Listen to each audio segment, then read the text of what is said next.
This is the review of Research Design's lecture for 2026.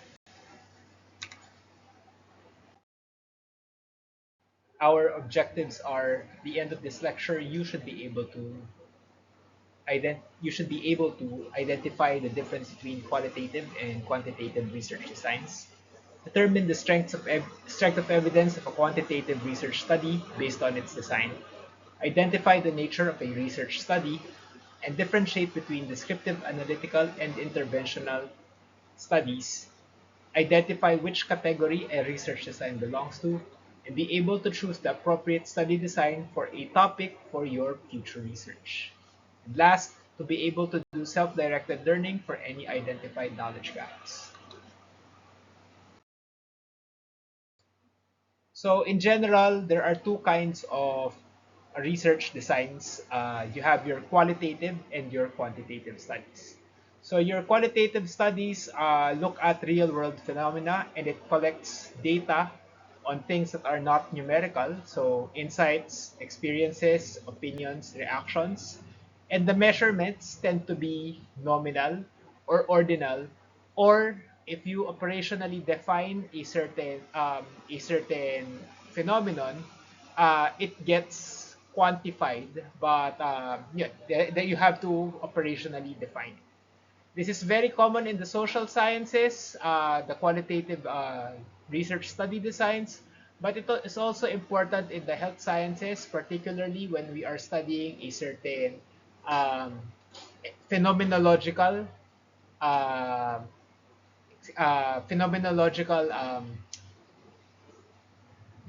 event, okay, or certain things that are seen mostly through perception, or a culture that affects health or health-seeking behavior.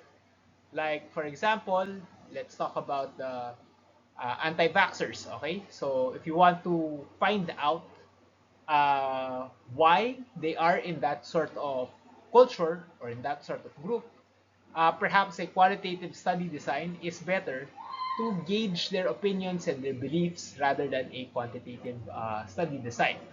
So it seeks the existence of certain phenomena. Whereas with quantitative studies, okay, these are systematic measurements that are usually in a controlled, but sometimes in a real-world setting. It collects numerical data or translates non-numerical data into numerical data. And the levels of measurement tend to be interval or ratio, but again, if there are two or more variables, it can be nominal or ordinal for one variable, and ordinal, interval, or ratio in another variable. And it aims to measure in mathematical terms a phenomenon and its relation to other variables or phenomena.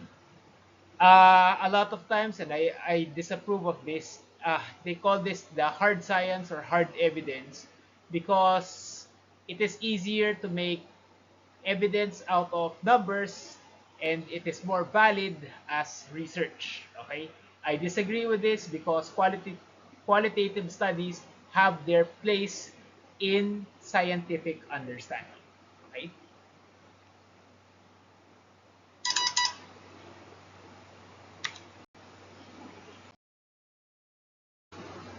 So let's go to our quantitative study designs and the hierarchy of the evidence quality. Okay. So we will not go into the weeds of what each of the study designs are. Okay. This is something that you already studied for multiple sessions. We will briefly glance upon this for this single session. Okay.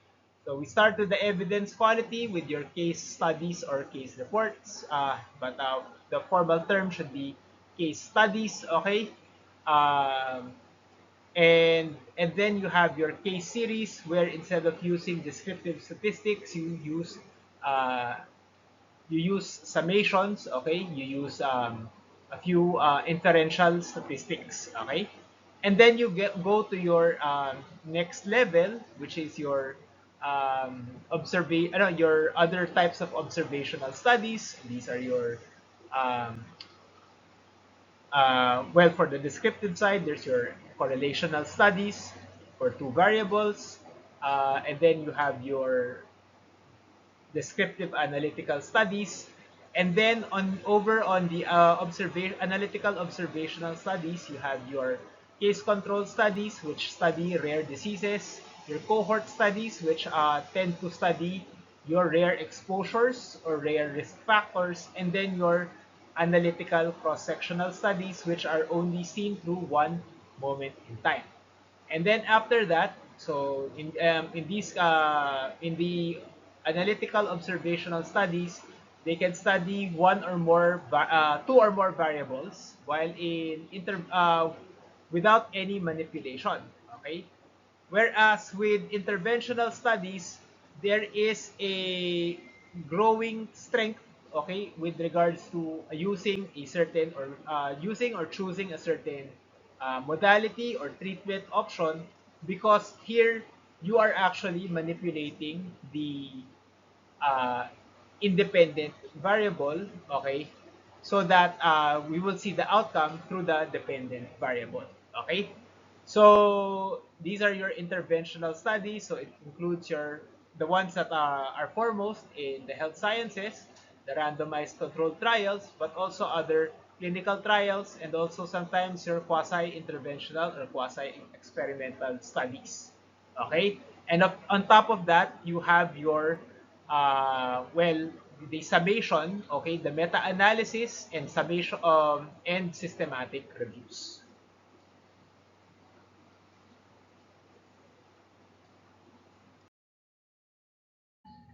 So for our quantitative studies, you have two kinds. You have your descriptive versus your analytical studies. The descriptive studies merely attempt to paint a picture of a phenomenon without generating any sort of causality. Okay? It is these studies are done for hypothesis generation, and these are the examples below. Let us go over them one by one. Okay, in the next slide. Okay. Meanwhile, you have your analytical studies. They try to establish a causal relationship between variables, independent and dependent variables. Okay, and sometimes there are multiple independent or multiple dependent variables, while accounting or controlling for confounding ones. Actually, a good study would only have one dependent variable. Um, these are done for hypothesis testing, and they can also be observational, just like your descriptive studies are always observational. You use observational analytical studies when you are looking at people who are exposing themselves to harmful risk factors, okay, or who have been exposed to harmful risk factors, or interventional studies when you are looking for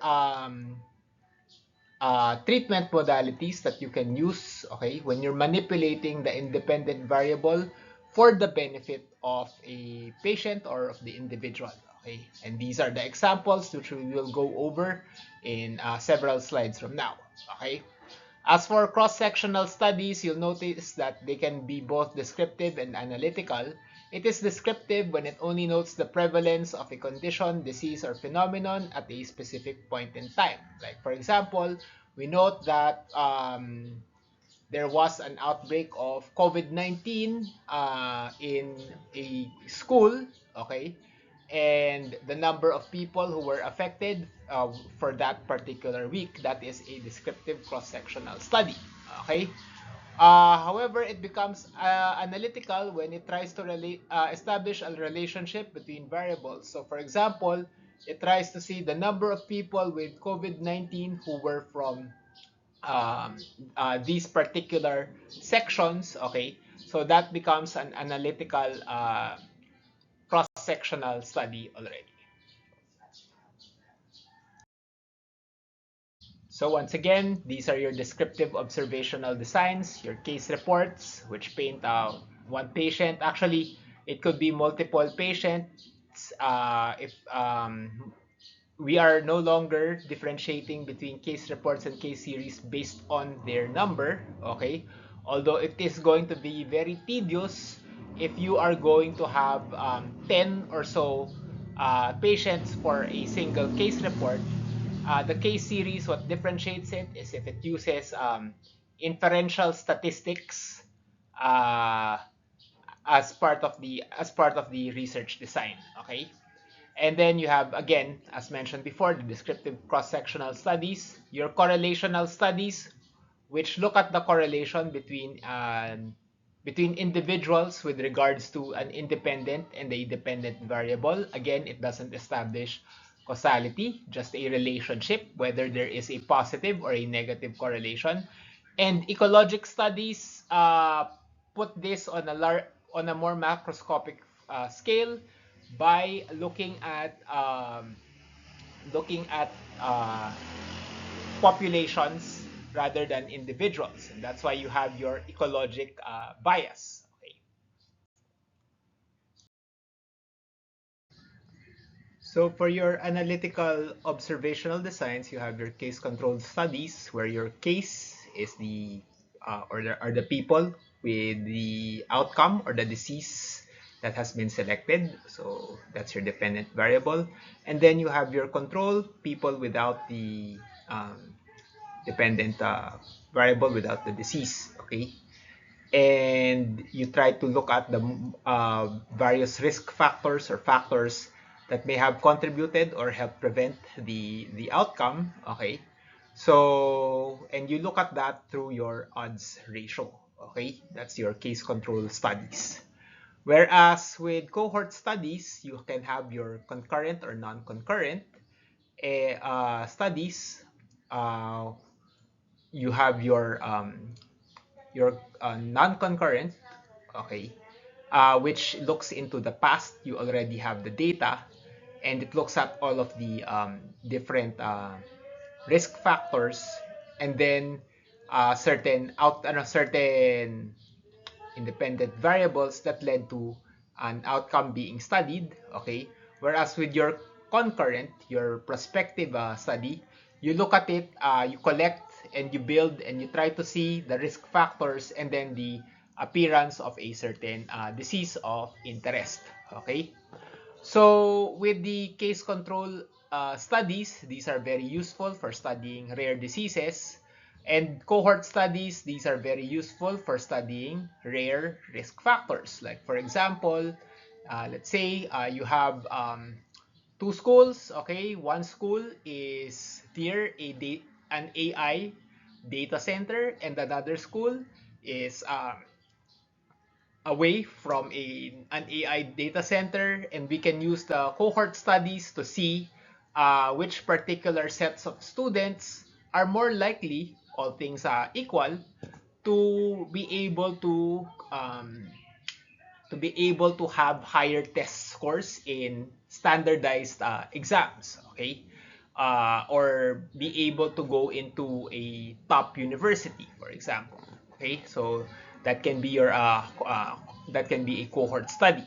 Okay, and then you have your analytical cross-sectional studies, which I have already described, wherein it tries to paint a relationship between a certain exposure and a certain disease. Okay, at a single point in time. Whereas the case control and cohort studies, they take it from a longer period of multiple points in time. Okay.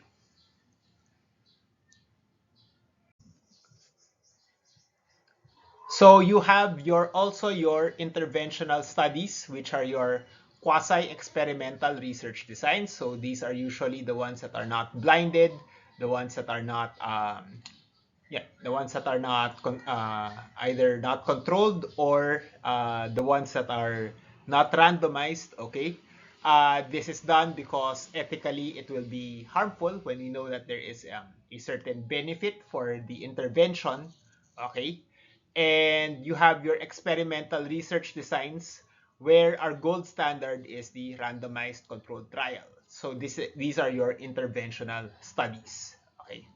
And then you have your vaccine trials for your preventive, and your community trials when it involves a whole population or several populations, whether a community, as the name suggests, a community, so maybe a barangay or a whole municipality, where you will um, introduce an intervention. So at the top of that pyramid, you have your research synthesis for your quantitative studies. You have your systematic review, which looks at comprehensively and exhaustively all available evidence to synthesize, adhering to a specific set of standards and guidelines on conducting this review. The assessment of the quality of each individual study that will determine whether it is included or excluded. So even if you have a randomized controlled trial, if the way that it was performed does not fit the standards set in the guidelines, it may not be included. It is usually a narrative type of output with multiple tables. And what is known when you make these, the systematic review, are recommendations for practice, but what remains unknown is the uncertainty around the findings, nor as well as the recommendations for future research. Meanwhile, you have your meta-analysis that combines the results of quantitative studies to provide a more precise effect. So these have to be the same dependent and independent variables, okay, and the same output or in your results, the same outcomes that are being measured. It is a very exhaustive way of searching and uses a funnel plot to assess completeness. Okay. Quality assessment again determines inclusion and or exclusion as well as sensitivity analysis. It is usually graphical and tabular with a narrative commentary, and numerical analysis of measures of effect assume that there is an absence of heterogeneity. Okay, so basically it's treating all of the study participants well. Definitely it should be treating or looking at the study participants should be similar as in meta studies. Okay, so basically our research designs are in a spectrum. You have your qualitative, which are more of your non-numerical, and your quantitative, which is more of the numerical analysis of a certain phenomenon. Okay, so that's the takeaway that I want to leave here. And again, every kind of research design has its place in the human body of knowledge. Okay.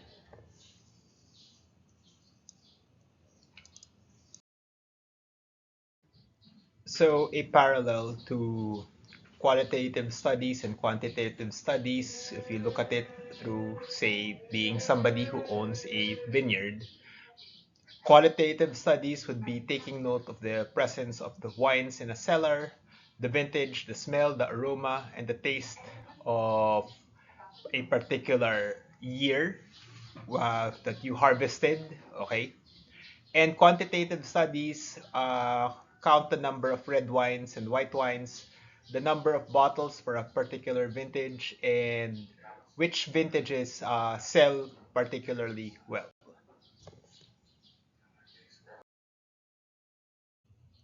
So uh, we now go to our qualitative research designs.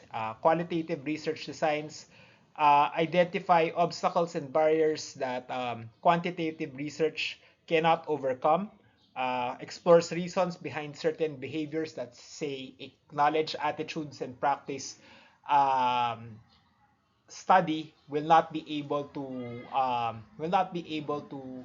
glean out, okay, what the reasons behind it. Okay, so for example, your anti-vaccination movement,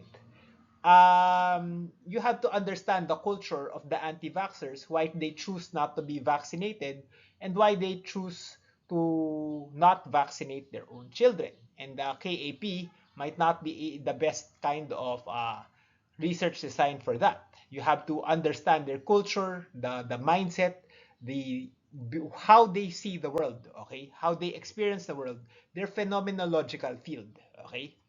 And yeah, it's all a lot to do with perceptions and about culture. Okay, so for your qualitative research designs, the first three are actually the ones that are most used in the health sciences. Okay, so ethnography, you study a social group or a social system. Grounded theory, you develop theory from existing data. And then phenomenology, um, basically about all about your experiences or the experience of a certain individual. So for ethnography, it studies the structure and function of a group of people. It gives a holistic picture of the social group. Okay. Grounded theory, on the other hand, develops an integrated theory that it tries to fit existing data and generates relevant or applicable and useful analytic explanations. Meanwhile, phenomenology is the study of how people put together phenomena they experience in a way as to make sense of the world and develop a worldview, and assumes that there is a commonality. Okay? And then data collection is usually to triangulation. There are also other approaches, including discourse analysis, narrative research, historical research and historical records, and mixed methods research of both quantitative and qualitative designs. Okay.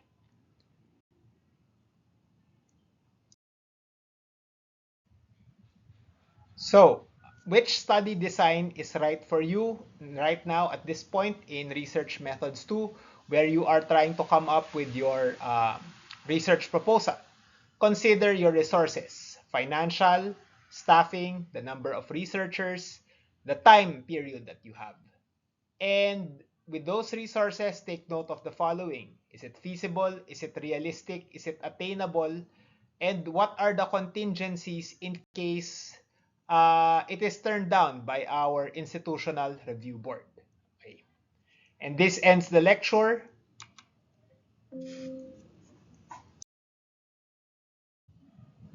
These are my sources. I will see you in the Q&A. Thank you.